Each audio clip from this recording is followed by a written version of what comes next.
I know that a lot of the guys, younger guys in the business, don't even have a clue. And then Odie, I heard Odie goes, "What you do that for?"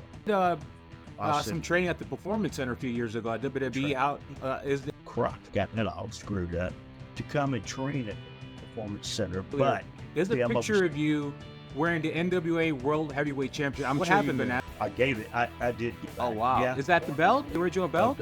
I love the part of WWE, AEW, Ring of Honor.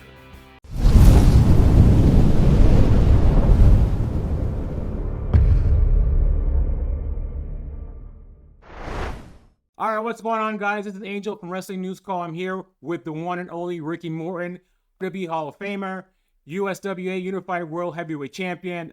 He's won so many titles I can't name them all, but 10-time Smoky Mountain Wrestling Tag Team Champion, and 3-time Mid-South Champion, 4-time NWA World Tag Team Champion, World Six-Man Tag Team Champion in WCW, Cauliflower Alley Tag Team of the Year, Tag Team Award at the Cauliflower Alley a few years ago. You've done everything there is to do. I just want to say thank you for doing this. And how are you, sir? Oh, man, I'm great. I just want to thank you for having me on your show. I got a lot to talk about today if you want to. I'm 68 years old, trying to wrap down the end of my wrestling career, but that's all just my wrestling career. I love this business so much and just doing what I do. Well, I saw that you're doing a lot of seminars around the country with the School of Morton. How's that going? And are there some names that we know of that you're training? Oh, that does. I have a wrestling school out in Chucky. We've been there for 10 years, but we're fixing to move to a lot bigger facility that's coming up, just right down the road from where we're at. This past weekend, myself, EC3, Lindsay Page, we did a seminar at my wrestling school. It was very successful. I love more, but feeling a lot of. That's the reason I'm still around this business, especially when I go to a lot of the independent shows and go. I like to do seminars for them because you see, this is part of this business that I know that a lot of the guys, younger guys in the business, don't even have a clue, don't even know about. They don't even understand. A lot of times I tell them, I say, I'm going to tell you something right now, but I'll be better off talking that wall. But one day you're going to go, damn, that's what he was talking about. So I like that. I still love training, still love teaching these kids the new things in the business, and that are wrestling's more than Hurricane Corona. I was actually going to say this for later, but since we're talking about you training the younger wrestlers, AEW has brought in over the years Tully Blanchard. They brought in, I think I saw Evan Von Erich was on the show this past week with his son. Any thoughts on maybe working for AEW, doing anything with them? Would you maybe training or coaching or producing any of that kind of work? Well, you know what, Angel? That would be absolutely a dream for me, especially working with the tag team wrestlers.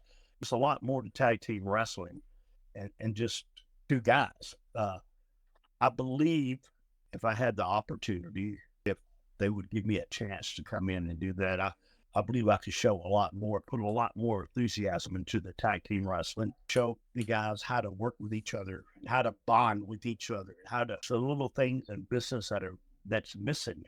I think I watch a lot of the shows and just have that little thing missing that we could fix and make the show so much better. I ain't trying to run the show. I like to be there to be an agent. Love to be an agent, a Ring of Honor. I love to come in and help some of these guys to show them it's a lot more. And like I told you earlier, than a Canadian destroyer or me flying over the top rope. Our storytelling in the business has failed, to me anyway, lately. If you had a good babyface tag team, a good heel team, it's so much that you pull out of that instead of guessing. Seems like to me, some of the shows are guessing from week to week to see what hits and what don't hit. I'd love to show these guys, some of the younger guys, and don't get me wrong, I don't have the answers to everything, but working together and working on all this, you all come together. I just was saying something earlier about bonding. Nowadays, the guys don't bond like they should. See, bonded in our wrestling business, that way, every time that you go to the ring, that wrestler's got my back. No matter what, I can put my trust, my soul into his hands out there in that ring, and that he's not going to hurt me. He's not going to drop me on my head. He's not going to take us to end my career. It happens. I see it happen a lot of times before. You just have to, this is something, a lot of things like that I want to offer this business, and it's missing because the guys don't understand. Is there anybody in AEW that maybe that you've been watching that you want to work with? I saw you tweeted to the a few months ago. You sent a tweet to the Young Bucks. You made a Richard Morton reference when he turned heel. Is there anyone, the Young Bucks or anybody else you maybe want to work with, or you just behind the scenes stuff? Not only just in AEW, I love the Young Bucks. Don't get me wrong. They're there. Chris Jericho's a good friend of mine, but all these guys, but you see, all these guys are great workers. All these guys have been down that road. I'm looking for some of the new talent to help them. I love the tag teams. Matt and Jeff Hardy, the Young Bucks, they're my favorites, and to get there. But it's things that are missing out that nobody has a chance to tell them how to do it this way, how to start off slow. You ever noticed, you watch some of the guys wrestling, sometimes they don't even start off with a walk up, man. You got to tell the story.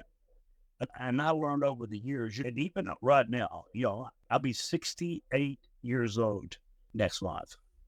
I still wrestle 4 or 5 nights a week. I'm trying to wind down. I'm having the time of my life with my son, Kerry. But see, my dad was in the business too.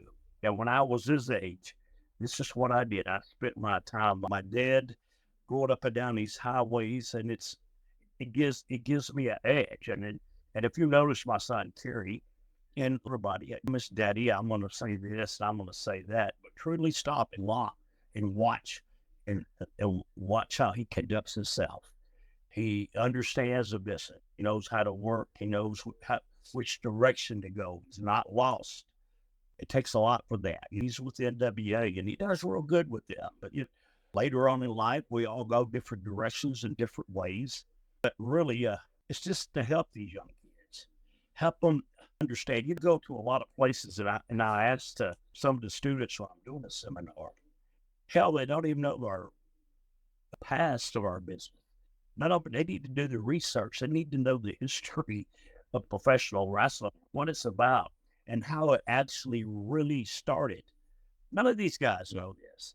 I asked somebody the other day, they knew Killer Carl Cox, and they looked at me like I had a turd on my head. Who the hell's he? And it really got to me. And I said, guys, y'all need to do some history, to know who Daddy Hodge was, to know who Odie Anderson, the Four Horsemen. This blows my mind. They only know the people that are on TV right now. And they think by going into a match and starting the match off with a triple gainer off the top rope, that they're going to get a pop. You ever notice the matches now, a body pop to the chest, or woo, or whatever it is, and it drives me crazy. You mentioned Ole Anderson. He passed a few months ago. You were still friends with Ole, right? I think you did an interview with him a few years ago. I mentioned Ole was misunderstood. I actually am a fan, or was a fan of Ole, and I know you mentioned one time that he's just very misunderstood, and I think a lot of people could learn by watching some of Ole's promos, some of your work from the 80s and beyond. I think a lot of people don't even know that there would be no Rockers without you guys, because a lot of the tag teams, even back then, were taking stuff from you guys. And I think a lot of talent doesn't know that a lot of the good wrestling you see came from you guys and some of the guys from your era. I grew up watching Rock and Roll Express and the Road Warriors and a lot of you guys. Yes. So I know this for a fact. Well, thank you very much. I have been, before people ask me, why did you steal the Midnight Rockers gimmick for? And it just made me laugh. You couldn't get it, but you went back to Ole Anderson. See, I broke into the business, and it was territories. Whole different logic, whole thing. Most of the time, you only had 5 or 6 matches on the card. The first 4 matches did nothing. You worked the hell up, 1 match, arm, next lot. Everything was safe for my main event, for the main event. But my time knowing Ole, and another thing I always ask the guys when they're doing, why do you want to be a wrestler? And you can't believe some of the answers I get.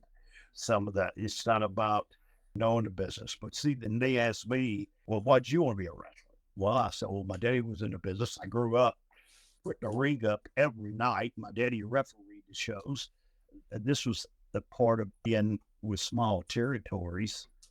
But the main reason was, I forget this, and Bill Watts told me this one time. I first met Bill Watts when I worked for Leroy McGurk at a territory in Oklahoma. I was at the TV station. This is when Jim Ross was just breaking into the business. Matter of fact, we were doing interviews there.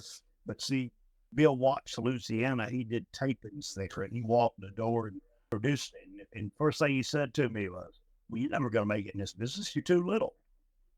Do you understand?" And what my thing was in the business is they told me I couldn't do it. And I proved them all wrong, especially Bill Watts, because Bill Watts gave Robert and I our first real big break in the business. And to go on like that. But now get back to Ole Anderson.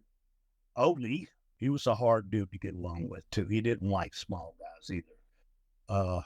When we first did our angles with the Four Horsemen, Ole was rough old bastard, excuse my language there, buddy, but he's a rough old codger. He try to stick your head up your butt in the match or try to. But the way it ended over was Ole. We shot an angle with him and Arn, the Four Horsemen, and he hit the ring hard every night. He was fighting, and Ole, I went with Ole, and I done hit him 700 times, and he's holding the top rope in the corner. Just rocking back and forth. And finally, I just stopped and I looked at him and I walked to the middle of the ring and I took a big old bump. And I heard Arn Anderson go, "Dang." And then I heard Ole goes, "What you do that for?" I said, "Well, I done hit you 700 times. You didn't go down. I thought I would." Hey, they got over with him. And then he knew that I knew what he was trying to do. He was trying to blow me up. He was tough to work for, but fair? Until he got to know me. No, I didn't work for Ole. Working with him in the ring. When he booked Atlanta, he didn't use small guys. And if you notice, it was hard to get in our business. I got to hand it to Jarrett. Jerry, I got to tell you guys, in the late 70s and the early 80s, Memphis, Tennessee was the hottest territory ever. And this is what I'm trying to tell you. My daddy told me this.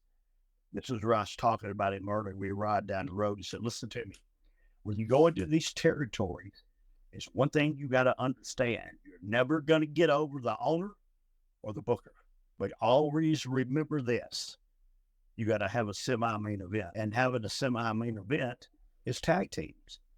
And it worked. And I started out doing that. I never forget my first tag team partner was Sonny King. And I don't know if you know who Sonny King is. If you don't, please look him up. He was big, tough, and when you work with him, you had to give him everything that you had in that ring, especially when I was that young baby face and he was a heel fighting him, that then he turned baby face with me, and Lord, what an experience that was. And I was seeing things that I didn't understand what my dad was telling me about, but then I seen that picture started to be painted. Then I went on to be tag team partners with Eddie Gilbert, which we went out to Oklahoma. That's where we went to Oklahoma and Kansas City.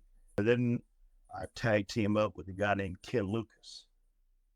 And he was the greatest baby face ever. It's time, and taught me the great, how to sell at a match, how to set up that hot tag and do that. But see, and that's another thing in our business today. And I know I'm talking and I'm going from this tree limb to another tree limb.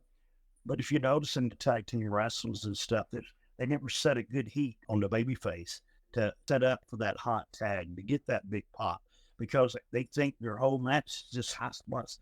And it's going to have to change. When you watch wrestling, you think you're watching the damn circus, or a gymnastic show.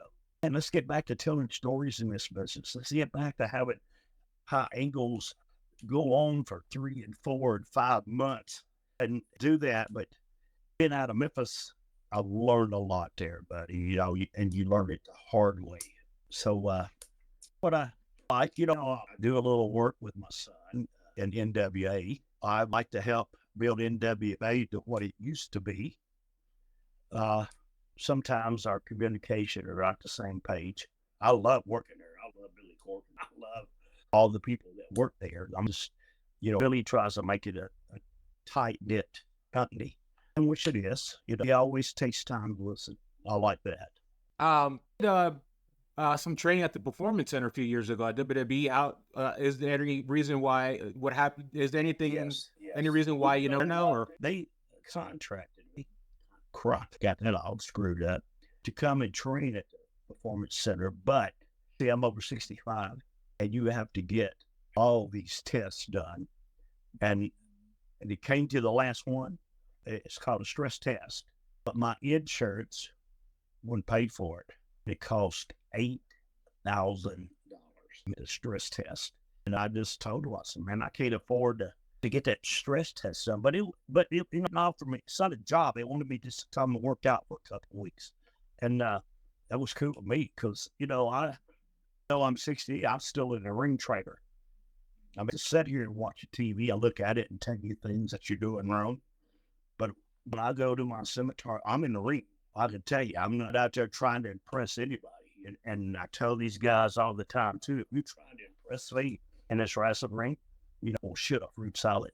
Now, that would impress me. Other than that, I have seen everything in this business. I was lucky enough in the Watts days to work with Hector and Chavo Guerrero. And that's Chavo Jr.'s dad and his brother, Hector. All the things that you see right now on TV, these guys done all that in the early 80s. It's amazing to watch these guys, to work with them and watch all the things they do. I was amazing at that time. But that's the reason, you're Mexican wrestlers, or if I might have said that wrong, I apologize. But man, your lucha wrestlers, but God Almighty, they did this stuff, 45, 50 years ago. And now it's come alive. And I love all time. And I love this business so much. And I know that I'm 68. And I know that, you need to retire. I don't want to retire. I don't want to wrestle, but I still want to get in a ring because I give these guys the opportunity to show them how to have a match and tear the house down with a headlock routine. When's the last time you seen a headlock routine in the match? People have forgot about it, and we need to educate them back to what. And I'm not saying just to slow the match down and do that. I mean, back to what we can get back to our roots, then build it back again. That's all. I'm not here trying to insult anybody's intelligence about our wrestling business, but if you're one of the wrestlers, that's not the wrestling that gets to you. Wrestling part is what I've said. I've been around the world several times, but it's the traveling. You got to learn how to travel on the road. You don't, it'll drive you crazy. Always tired, always hitting, and you got to know the ups and downs. They're teaching about the road. Well, the good thing about now is they're working less of a schedule. You guys were working 300 some days a year, and now they've slowed. The AEW is working TV twice. It's not even the entire roster. It's like the roster's on the road maybe once a week, and then you got WWE. They're not doing as many house shows, so that's the one good thing, I guess, to come out of it. But you need the reps, and you need to have. Criticism I see a lot that some of these younger talent are not getting enough reps in the ring. So it's good and bad. It's, the Rhodes schedule. Yeah. Yeah. Watch days and NWA, you have no days off. You had to get a day off. I remember Robert and I coming off to the Eagles with the Russians, Midnight Express, the Four Horsemen, and you did, see, I'm the kind of guy, if you pay to see me, I like to give you your money's worth. I always like to go, time limit matches. I think we broke the indoor record in doing them, but still we get the people their money's worth. And that was with the Russians all the way up. And then when I did the deal with Ric Flair, and what a PhD I got from working with him. And, his ways, and everybody could say anything they want about him, but Ric Flair was the greatest world heavyweight champion this business has ever seen. And for one reason, when you paid to see Rick, he gave you your money's worth. And this is where I learned that from. If I go an hour with him, I went 17 days straight. Hour time limit matches with Rick, and 2 on Saturday and 2 on Sunday. I'm used to doing, and that's what I like to do. And to make sure you give these people the money's worth. And Rick taught me all that. Rick was, I hear some guys say, well, he did the same thing in the ring. Well, won't you wrestle an hour time limit, 7 days a week, 365 days a year? Because we had territories. He had to go to territories every night. And you don't go into another territory, wrestle their top baby face or heel, and just beat it. You're going out of time limit. And that's when you learn about our business. When's the last time you seen an hour time limit? You haven't. And then and if they do, they go over in the back and they have their whole match done in 10 minutes. Just like, oh my God. MJF and Will Ospreay, I mean, you don't often, but I mean, MJF and Will Ospreay went for an hour on Dynamite a few weeks ago, but you're right, you don't see the 1 hour matches as often. Yeah, I like it. It's pretty cool, but I mean, that's the whole thing about it, but I'll learn a lot of stuff in this business. It's like Dusty Rhodes. Don't get me wrong. I mean, we love Dusty. I mean, I absolutely loved him, but it wasn't always long together, because we disagree on things. But Dusty was a booker, and it was his way or the highway. And I learned that, Nowadays, I never had guaranteed money. But I don't know if you know what I mean by that. I never had a contract before I got paid, no matter what. I always got paid by how many asses I put in the seat. And all you ones out there, I want you to listen to this. I always worked for the promoter, got the first count. My problem was, in the business, it wasn't a problem, because I fought for the boys of our business. I fought for the boys to make more money, to get more money. I even, and guys these days don't even about that. They don't even understand. Hired in this business is trying to get these guys guaranteed money, but I never got that before. My biggest business was $125,000, and that was just 1 year. We didn't get paid for our merchandise. The promoters made killings off that. So I fought for all that stuff. You'd especially see it was for Bill Watts, and you had this guy selling all these T-shirts and all this stuff right here, and we never got $1 for it. I rocked that. I went to him. I said, "We got to get it. What are you doing?" So things like that right there that I'd like for the boys to know. And do you realize some of these guys made more in 1 year than I made in 50 years in the business? Am I complaining? I might be. But please, all in all, I known since that, I could travel with my dad. We put the ring up. I'd work out at it. I eat, I slept. I dreamed of wrestling. And I just don't want to walk away from it without giving something back to the business that some of these guys need to know. And if you're out there, I know there's a lot of wrestling schools across the country, and I'm not asking you to come and join my school. I'm not asking you to do that. But come and spend one day with me, and I will rock your world on things that you've never even had a clue about, because nobody's there to teach you those little things.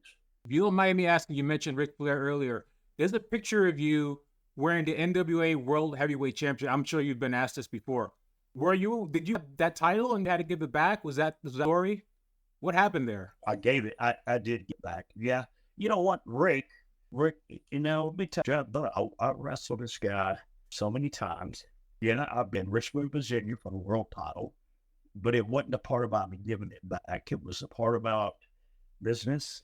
They wanted to fire Robert, and no, that ain't going to happen. And I just, let me show you something here. We get back here. You can see here in my wrestling room here. You hear me? I see that. I see the Horsemen back there. Action figures. Yeah, I mean, it's, let me get over here, bro. Oh, wow. Is that the belt? The original belt? No, this is one they made for me. I never was, they never went down in history as a world champion, but a lot of people knew in the business what happened and how it occurred, and they had that made for me. That belt weighs 20 pounds. I put it all in my britches and it pulled them down to my ankles. It's so heavy. But, a lot of things in business happen. It might not happen the way they say it did. They said it did. But you could ask Rick. I love Ric Flair. He stood his ground. He knew that I always fought for the boys. And I always did. This is before you got that. And this is a big thing I'm trying to tell you. And I said to you earlier, you know, I make this year, but you got to understand, I had to pay everything out of it. I mean, I pay my air flights and the motel rooms. We didn't have travel agency. You got a motel room waiting on you with an Uber. You got your airplane tickets in advance, and you got all this right here to go. You had to do all this shit yourself. You know, that's the reason we bonded a lot back then because we drove our cars. Hell, we had 4 people in the car, no less than 4 people in the car every trip. Uh, it was just the way it was. Uh, wow, what a state. I'm sorry, I'm sitting there thinking to myself, damn, what a. It's guys that helped make it what it is today for the current out. No, well, I appreciate that. Sometimes just a thank you goes a long way. And it does. You know, see, nobody don't understand. You know, they see, like I told you, sometimes you get a little heat. Why won't you quit wrestling? It's some of these young guys wrestling. Okay, we're on the independent circuit. How many tickets is this guy going to sell before we keep running here? They can't sell none. But I'm not, it's not that people remember who I still am, but come to the show and listen to me. Come to the show. If I'm on that show that night doing a seminar, come to it. That's what I'm doing here because I'm still hanging around because I've got a lot that I teach you. When you think you know everything, you get out of this business. I've been doing it for 50 years and I still learn something new every day of my life in this wrestling. I agree. I hope. How about your son? How's Kerry doing with? I know he's been doing stuff with NWA and other promotions. How's he coming along? He's in still young, his early 20s, right? He's got a long career. I'm one of the guys. And if I would have known this years ago, if I would have had an education, these promoters never really got to me. I didn't have an education, and that was one of my main things with Kerry, especially coming to this business, is his education. He's the head for NWA besides wrestling. He does a lot of other things too, especially with the Insane Clown Posse. But see, he's only 23 years old. To me, on his piece of Fury Morton, these guys are the future of our business that carry it on.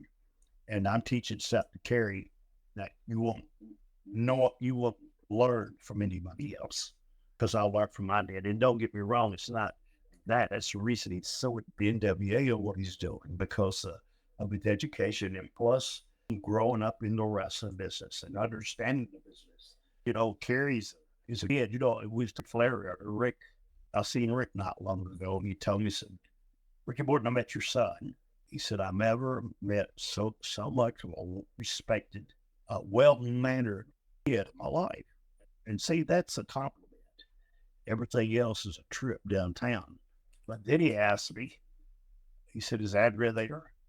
Is it around?" I says, "No, Rick, but what's that?" He said, "Oh, I just want to find out who the real Denny is." Cool. Another thing I like to hit again. And always, I love the part of WWE, AEW, Ring of Honor. I love to be, I want to share some of my knowledge with you, especially like on interviews. I wasn't greatest in the world, but one thing that I did do was sell tickets, and my tickets wouldn't be beating somebody up. Every now and then when you're a baby face and you go out and do an interview, talk about how tough your opponent is. If you try that one time, talk about how tough that opponent is. Sometimes it changes your direction, the programs that you're doing. Instead of telling that buddy you're going to jerk his head off and shit down his neck. If you ever get a chance, and some of you guys that are out there, come and watch my match. I will tell just to ball my fist out. You hear me? Just to ball my fist out. Tell a story. And then I tell 3 more stories before I even hit the heel with it. Do you see what I'm saying? That's the art of our business that is lost. How to work with guys. See, if I can make the guy on the front row believe what the heel was doing to me was real, what do you think about the guy up in that top of the balconies up there? Or what about the guy watching me at home on TV? You see what I'm saying? That's what I do every night, and I still try to do that. I'm lucky out here in Independence that I still stay booked a lot, but a lot of me is saying this is I travel with my son. There's moments that we won't forget. Another thing I wanted to mention to you, I was at it for a while, and I know some of the boys in our businesses have lost their sons or their daughters or child. I lost my oldest son on June the 4th. Last thing I ever thought that would ever happen. And seeing I wouldn't wish that pain on my worst enemy. If I hated you and wanted you to die, I would not wish that on you. It's so the hardest thing that I've still not over it yet. But it's a couple of the boys I can't wait to see, just to talk to them from losing a child. It's unbelievable. And I'm sitting there looking at myself in this camera here. And if you look here, we're in the rock and roll room. We got all kinds of stuff in here. I see that. I have some great stuff. Yeah, you know what? It looks like you're an Eagles fan. Oh, yeah, I'm an Eagles fan. Yeah, it's what the birds. Yeah, well, let the birds.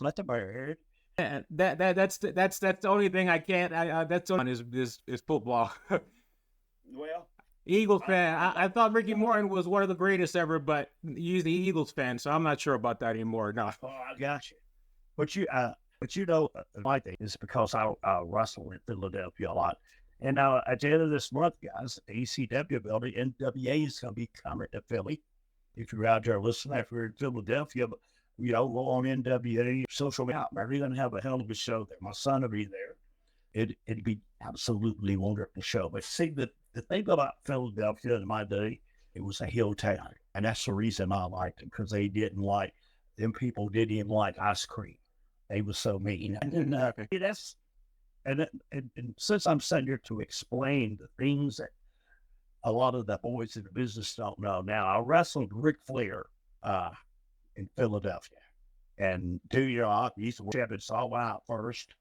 And I was everything in the world but Ricky Morton. They hollered, buddy, brutal shit. And here comes Ric Flair out, world champion. Fellas, if you're in the wrestling business, you listen to what I'm fixing to tell you. You see, first of all, I teach them what's a good worker? What makes you a great worker? A great worker can work with anybody. He can have a match, barn burner with anybody, no matter what it is. No matter if he's greener than owl shit, or no matter if he can't even throw a punch. If you're a good worker, you can have a match with him. But to say this about Rick, I'll come out. Rick's the heel. People are cheering the shit out of him. And then Rick, we're going to go an hour in Philly. So we get in the ring, and this is what a professional wrestler is. This is a true wrestler, a true world champion, a true guy. 10 minutes in that match, he done flipped the crowd around. Now they're cheering me, and they booing him. Throwing shit at him. 15 minutes in the match, I had to take bumps in the ropes to knock the marks off. They were coming in the ring. Then Arn Anderson came down, and then Rick told me in the ring, he said, back then up the top rope was a DQ. These people are coming in the ring. They done pushed the barricade all the way to the ringside. And Rick, he said, I'm going to go top rope, but land on the apron and go up to the top turnbuckle. So the referee already knew. Hell, the referee was trying to get him out of the ring too. He threw me over the top rope. I went top when I did. Everybody's watching me. He slid out, and Arn Anderson went out the front door to get out of there's going to kill it. You see, now, anybody that's listening to this podcast and you're a wrestler, do you understand that's what our business is about? Okay, guys. He told me the other night, said, man, we're going to wrestle tonight without some of the people might cheer me. I said, they cheer you because you want them to cheer you. If you don't want them to cheer you, they won't. That's what it's about. Well, I just one last question I wanted to ask you is: are you watching a lot of WWE? Or anybody now that you're watching that you like, that you enjoy? See stuff going on with the Dominic Mysterio or the MJF and Will Ospreay. Allow me, my son, have a match. Cody, I'm always a big fan of Cody Rhodes, but you hear me.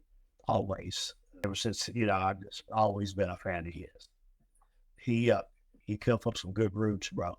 Do you hear me? Dominates, and I like to watch though. Still love watching Chris Jericho wrestle. I know him when he did the business too. He come out Hear my dog barking at Bud. Yeah, I still watch them. I always do. You know, it's the one thing that NWA, when I'm there to shows, I always go out. A lot of times they don't see me.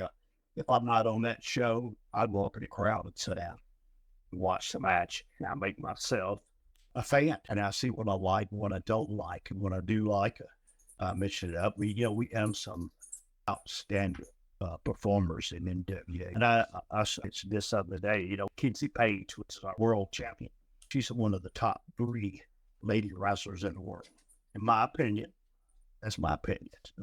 She's in the top 3 workers in the world. I never watched a girl progress so much in my life in the last 2 or 3 years. But she took time to sit down and ask questions and to learn. And that's what's so cool about it. It's that you don't know everything. Before I go here, I want to tell you, thank you for giving me the opportunity to come on your show. But after again, guys, I was saying, you get a chance. No matter where you're at, I'm over in East Tennessee, School of Morton. I'm not asking you to leave your school to just come and visit me one time. And you bring your notebook and ask me some questions that you really want to know the answer to. And I will show you. I'm the kind of guy that likes to work with you to make you understand really what our business is about. So you catch it on, we're live on YouTube every week at SOM 505. You can check me out on Real Ricky Morton and Ricky Morton on Facebook. Just get a hold of me. Now you see that picture behind me over here?